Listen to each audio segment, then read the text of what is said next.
Hello friends, আমি এখন আপনাদেরকে দেখাবো জ্যাক A3 এবং A4 মডেলের নাইফ ট্রিমিং স্পিড। নাইফের যে স্পিডটা আছে এই স্পিড সম্পর্কে আপনাদেরকে এখন আমি দেখাবো। দেখেন এইটার মধ্যে স্পিডটা, এই স্পিডটার প্রোগ্রাম হচ্ছে পিতে চেপে ধরে 49 নাম্বার 49 নাম্বার প্রোগ্রামে যেতে হবে আমাদের। 49-এ দেখেন 250 স্পিড দেওয়া আছে। এটাকে আমি একটু বাড়িয়ে স্পিডটা বাড়িয়ে দেখাবো। এটাকে আমি এখন 400 স্পিডে দিয়ে রাখলাম।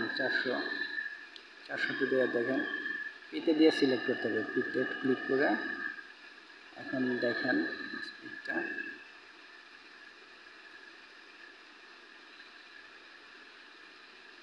দেখেন কত দ্রুত মারতেছে। এখন আবার এই 49 নাম্বার প্রোগ্রামে গিয়ে এটা একটু কমিয়ে দেখবো আমরা।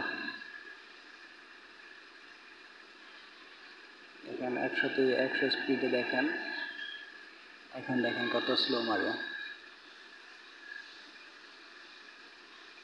দেখেন কত স্লো হয়ে গেছে।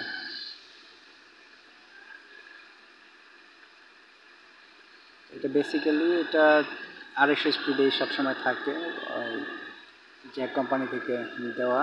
যদি কখনো কারো স্পিডটা বাড়ানো লাগে সেই ক্ষেত্রে আমরা বাড়াতে পারবো। 49 নাম্বার প্রোগ্রাম থেকে এটাতে 250 দিয়ে সেট করে দেবেন।